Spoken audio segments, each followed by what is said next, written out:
Yes, named by Māori, the Mako is the fastest shark in the ocean, but it's also fast running into trouble. Official figures we've got show in the last year alone more than 1,200 were caught by commercial fishing vessels. Internationally, the shark is considered endangered. However, Doc says the population here is not threatened.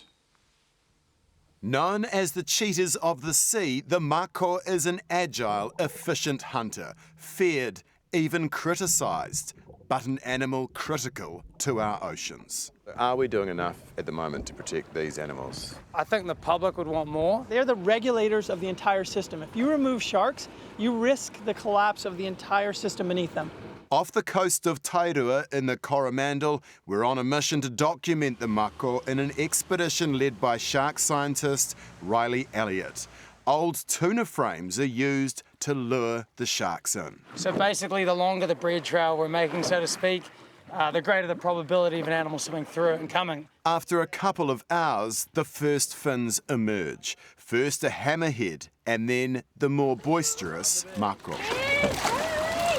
So we've just found a 7-foot Mako shark right there off the back. If we just turn the lens, this is pretty incredible stuff. And these animals, unfortunately, do occasionally get caught in trawlers like the one behind me. Once in the water, two more Mako appear, one entangled in fishing gear. It's got a large hook in its mouth with a 2-metre long purple trace hanging out the back. Most Mako are caught by commercial tuna longline vessels. The surface longline fleet hooked 1,128 Mako sharks last year, 78 by deepwater longliners. Another 33 were caught in trawl nets, 20 in set nets or purseine nets.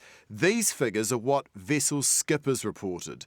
Only 10.5% of all surface longline fishing trips last year actually had an observer on board. We do know that some fishermen are catching them, killing them to get their traces back and then dumping them at sea. The big risk we have is just the unknown nature of how we are impacting them. Without adequate reporting or observer coverage or camera monitoring, we don't know what's really going on out there. What we do know is that last year MPI observer data showed 55% of Makos caught were released alive.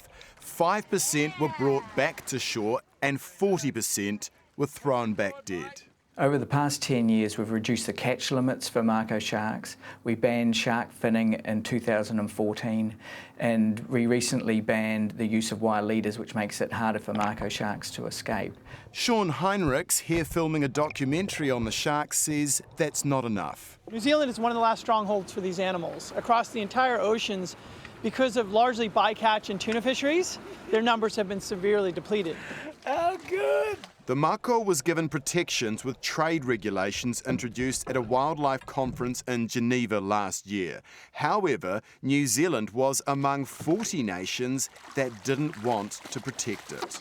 If New Zealand really considers itself to be an environmental leader, if you are home to one of those last remaining strong populations, it's a duty and an obligation to protect it. Doc didn't back the protective measures, saying while the short-fin Mako population is declining in some areas worldwide, the global population is large with over 20 million individuals.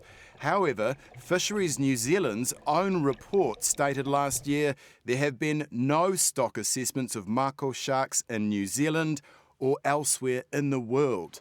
MPI insists the shark is not at risk.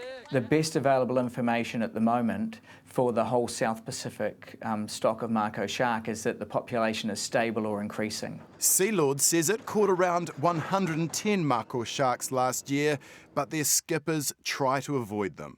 So what we do is we look at, well, what are we catching, where are we catching it, and then if there is evidence that in those areas you get a greater proportion of bycatch of shark species, then you don't fish in those trawl tracks, so we don't do them again.